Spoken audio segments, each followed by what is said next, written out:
Hello दोस्तों, कैसे आप सभी। स्वागत है आपका मेरे YouTube channel Himanshu Shrotriya the Reasoning Guru में।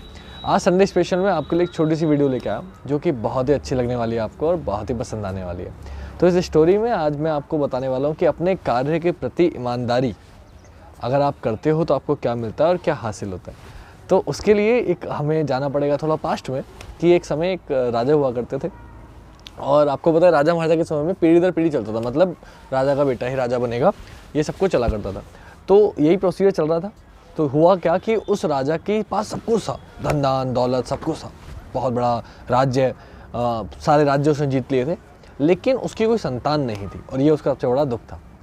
तो उसने तरकीब सोची कि मैं काम करूंगा, अपने राज्य में किसी को गोद लूंगा, किसी एक बच्चे को, अपने राज्य के बच्चे को गोद लूंगा जो मेरे बाद राजा बनेगा और सब संभालेगा।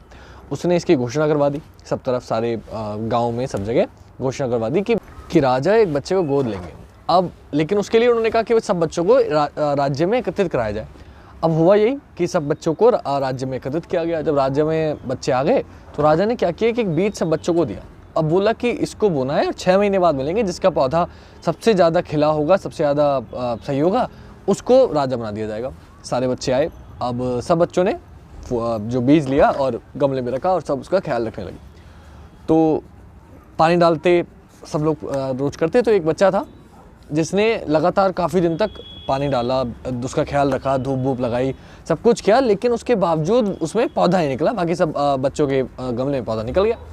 अब जब ऐसा हुआ तो और परेशान हो, घर पे गया, बोले मम्मी मैं तो इतनी मेहनत कर रहा हूँ, सब कुछ कर रहा हूँ, लेकिन ये पौधा हो ही नहीं रहा। मैं इसका इतना ख्याल रख रहा हूँ, खाद अच्छी लगा रहा हूँ, धूप दे रहा हूँ, रोज़ सुबह शाम पानी डाल रहा हूँ, फिर भी ये पौधा नहीं बन रहा, बीज और बीज ऐसे का ऐसा ही है। तो मैं क्या करूँ, क्या किया जाए। तो ये सुनकर उसकी माँ ने उसे समझाया, बोले बेटा एक काम कर, तू अपना काम करता रहे, दिल से कार्य करता रहे, आज नहीं तो कल ये पौधा हो जाएगा। तो माँ की बात मान के बच्चा काम करता रहा। 1 महीना हो गया, 2 महीने हो गए, 3 महीने हो गए, देखते देखते 5 महीने हो गए, 6ठे महीने बाद राजा को मिलने आया था। ऐसे ही करते वो फिर भी लगा रहा, लेकिन उसमें पौधा नहीं उपजा, गमला ऐसे का ऐसे ही था।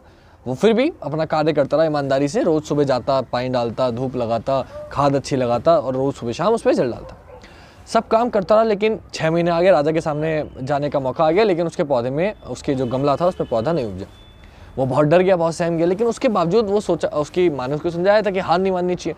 बोला कोई बात नहीं। वो अपना खाली गमला लेके ही राजा के पास पहुँच गया, लेकिन सहमा हुआ था कि बाकी सब बच्चों के पास जो पौधे थे वो अच्छे खासे फूले हुए थे। सब बच्चे बड़े उत्साहित थे कि राजा बन जाएंगे, हमारे पास पौधा है, सब कुछ राजा ने वो क्या है। तो सब बच्चे के मन में लालसा थी कि हम लोग राजा बन जाएंगे। सब लोग बच्चे एक्साइटेड थे। तो सब बच्चे एकत्रित थे। राजा ने देखा कि एक बच्चा है जो बड़ा सहमा सा हुआ है और उसका गमला खाली है। तो वो बहुत सहमा हुआ था, बहुत डर रहा था कि मैं कैसे क्या कहूँगा, क्या नहीं कहूँगा। तो वो चुपचाप छुप रहा था लोगों में। राजा ने देखा उसे कि वही छुप रहा है। राजा ने उसे बुलाया, इधर आओ बेटा, क्या हुआ, तुम्हारा गमला खाली क्यों है। तो जब देखा तो राजा ने सबको दिखाया कि देखो इसका गमला खाली है। तो सब बच्चे हंसने लगे। तो राजा ने कहा सब लोग शांत हो जाओ। सब लोग शांत हो गए, शांत रहिए। सब बच्चे शांत हो गए। तो राजा ने देखा कि उसका गमला खाली। बोले बेटा ऐसा क्यों। बोले पता नहीं राजा जी, मैंने तो रोज़ सुबह शाम जल भी डाला, मेरी मम्मी ने सिखाया था मुझे कि एक अपना कार्य ईमानदारी से करो और फल की चिंता मत करो। तो मैंने सुबह शाम इसमें पानी लगाया, जल किया, लेकिन उसके बावजूद इसमें पौधा नहीं निकला, क्यों ये मुझे नहीं पता, लेकिन मैंने पूरी ईमानदारी से इसमें काम किया। बोले ठीक है। राजा भी सब कुछ देख ही रहा था, राजा को सब कुछ पता था कि ऐसा हुआ है या नहीं हुआ है।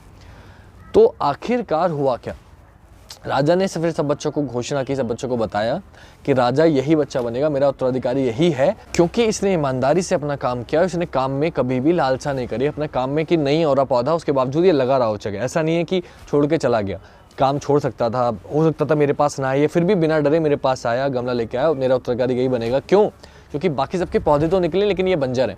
मैंने सिर्फ एक ही बीज ऐसा दिया था जो असली था, बाकी सारे बीज ऐसे दिए थे जो पौधे तो निकलेंगे लेकिन उनसे कभी कोई फल प्राप्त या कोई सब्जी प्राप्त नहीं की जा सकती, कोई फूल उन पे नहीं आएगा। सिर्फ यही एक ऐसा बीज था जो असली बीज था, जिसे होने में तो टाइम लगेगा, लेकिन यही एक ऐसा बीज है कि अगर इस पर काम करते रहोगे आप तो ये अच्छे फल देगा, अच्छे आपको बीज देगा। अब ये सुनकर सब बच्चे शॉक्ड हो गए और बोले किस्मत थी, किसी को भी मिल सकता था ये बीज, इसे मिला और ये नहीं पौधा बन पाया, लेकिन उसके बावजूद इसने ईमानदारी से अपना काम किया। तो आपको शिक्षा ये मिलती है इस कहानी से कि आपको अपने काम में कभी कोई कमी नहीं छोड़नी चाहिए, अपना काम हमेशा ईमानदारी से करना चाहिए। जो बच्चा अपने ईमानदारी से काम करता है उसे उसका फल ज़रूर मिलता है। और मैं आप सभी से एक अनुरोध करूँगा, एक विनती करूँगा और एक आपको चीज़ बताऊँगा कि आप सभी लोग हार मान जाते हो जब सिलेक्शन नहीं होता, एक पेपर के बाद, 2 पेपर के बाद, बेटा अपना काम करते रहो। जो बच्चा अपनी मेहनत से दिल से काम करता है वो यहाँ नहीं तो कहीं और अपने आप को सक्षम कर ही लेता है, कभी ना कभी वो सक्सेस हो जाता है। अगर बाई चांस पेपर नहीं भी लगा तो वो नॉलेज है ना, वो कहीं ना कहीं काम आएगी। आप ईमानदारी से अपना काम करो, आप कभी फेल नहीं होगे, आप सक्सेस ज़रूर होगे। हार नहीं माननी, हार मान के बच्चे जो बैठ जाते हैं वो सबसे बड़ी गलत बात है। तो काफ़ी बच्चे हैं जिनका सिलेक्शन होता है लेकिन या नहीं होता है तो वो बच्चे हार मान लेते हैं। आप ईमानदारी से पढ़ाई करो, बस अपने आप से झूठ मत बोलो। इंसान को अपने आप से झूठ नहीं बोलना चाहिए। आपको पता होता है कि आप क्या कर सकते हो, क्या नहीं कर सकते। अगर आप अपनी नज़रों में सही हो ना, अपनी नज़रों में अपना 100% दे रहे हो तो फिर कोई दिक्कत नहीं है। लेकिन जो बच्चा खुद से झूठ बोलता है कि नहीं मैं तैयारी कर रहा हूँ, उसे पता है कि वो तैयारी अपने मन से नहीं कर रहा है, तो फिर उसमें उसकी गलती है। अगर आप अपने लिए सही हो, अपने लिए सही साबित हो रहे हो, तो फिर आपको दुनिया की कोई चिंता करने की ज़रूरत नहीं है। तो बस आप लोग दिल लगा के पढ़ते रहो, मन से पढ़ाई करते रहो। भगवान ने चाहा तो आप सभी की बहुत जल्दी ही जॉब लगेगी और आप सभी सक्सेस हो जाओगे। तो इसी के साथ यहीं अपनी वाणी को समाप्त करूंगा। आई होप आपको वीडियो अच्छी लगी होगी, और अगर वीडियो अच्छी लगी हो, कुछ सीख मिली हो, तो इस वीडियो को ज़्यादा से ज़्यादा शेयर करना और अपने सभी दोस्तों को पहुंचाना। और डेली हम लोग जो मिलते हैं, तो मैंने कल आपको बताया था कि हम लोग थोड़ा टाइम चेंज करेंगे लाइव का, तो कल आपको डेफिनेटली मैं टेलीग्राम पे प्रोवाइड करवा दूंगा, जिससे आपको पता चल जाएगा कि हम लोग कब मिलेंगे। तो आप लोग पढ़ते रहिए और मेहनत करते रहिए, ईमानदारी से मेहनत करिए, ईमानदारी से पढ़िए। अपने आप से झूठ मत बोलना कि मैं पढ़ रहा हूँ। आपको पता होता है कि आप पढ़ रहे हो या नहीं पढ़ रहे हो। अगर आप खुद के सामने अपना 100% दे रहे हो तो आपका सिलेक्शन ज़रूर होगा। तो बस आज के लिए इतना ही, मिलेंगे कल आपसे। अपना ख्याल रखिएगा। जय हिंद, जय भारत, वंदे मातरम।